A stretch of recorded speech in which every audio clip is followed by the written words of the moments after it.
आत्महत्या कोई भी पति पत्नी के जीवन में ऐसा मोड़ नहीं आना चाहिए। अगर आया भी तो आत्महत्या इसका इलाज नहीं है। उसे जीना नहीं था, वो खुद को खत्म कर देना चाहती थी। उसके दिमाग में हमेशा यही विचार आ रहा था। उसने डिसीजन ले लिया था, सिर्फ अंत कैसे करें इसके बारे में सोच रही थी।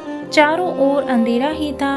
अपनी ही सोच में मगन पूर्वी नीचे बैठकर बहुत वक्त तक ऐसे ही बैठे फर्श की तरफ एकटक देख रही थी। पति की धोखेबाजी से पूर्वी अंदर से टूट गई थी। उसके बोले हुए शब्द पूर्वी के दिल में घाव कर गए थे। इस बार पंकज ने तो हद कर दी थी। अब और जीने का कोई अर्थ ही नहीं बचा था। अब खुद को खत्म कर दूं, इसके सिवाय दूसरा विचार उसके मन में नहीं आ रहा था। दोनों बच्चे गहरी नींद में थे। एक नजर उसकी तरफ देखा और उनके सिर पर प्यार से हाथ फेरा। आंखों में आंसुओं की धारा बहने लगी थी। उसने मन में एक दृढ़ निश्चय किया। रात के 2 बजे थे। हर तरफ बहुत सन्नाटा था और वह धीरे से उठी और दूसरे रूम में गई। गले में फांसी का फंदा डालने ही वाली थी, तभी कुछ गिरने का आवाज आई। पूर्वी का 2 साल का बेटा जो जोर जोर से रोने लगा।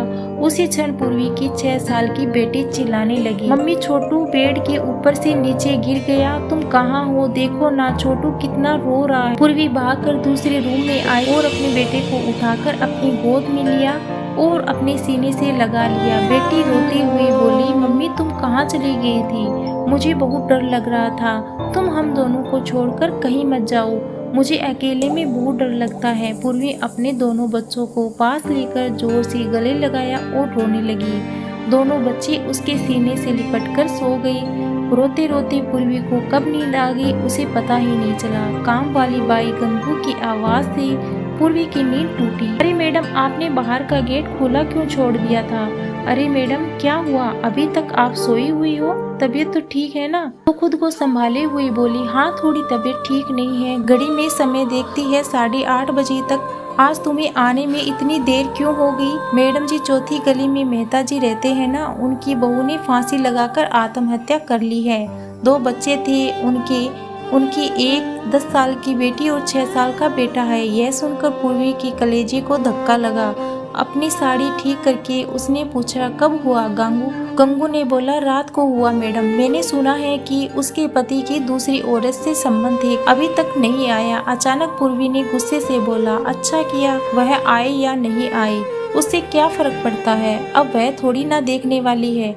यह सुनकर गंगू पूर्वी के कान के पास आई और धीरे से बोली, मैडम मैं अनपढ़ गंवार हूँ और घर घर जाकर झाड़ू पोछा करके मेरा पेट भरती हूँ और आप पढ़े लिखे हुए लोग हो।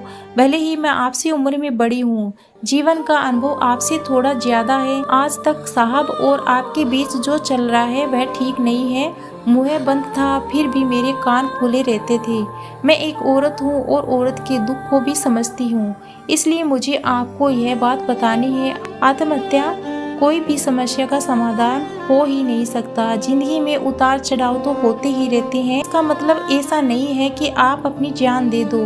मैडम जी कभी कभी आदमी अपना रास्ता भटक जाता है पर अंत में घूमकर अपने ही घर वापस आता है, और जब नहीं आए तो क्या फर्क पड़ता है। आप किसके लिए मरना चाहती हो? जो आपको प्यार नहीं करता, जिसको आपकी थोड़ी सी परवाह नहीं हो, उसके लिए आप जी नहीं सकती। जो आपसे प्यार करते हैं, जिसको आपकी कदर है, आपके माता पिता जो आपसे बहुत प्यार करते हैं, आपके बच्चे जिनको आपकी जरूरत है। गंगू का बोलना सुनकर पूर्वी की आंखों में से आंसू की धारा बहने लगी। पूर्वी गंगू के गले लगकर रोने लगी। पूर्वी के पीठ पर से हाथ फेरते हुए सोफे पर बैठाती है और बोलती है, बुरा ना मानो तो एक बात बोलूं मैडम, खाली दिमाग शैतान का घर होता है। आप घर में बैठकर फालतू बातों को सोचती हो।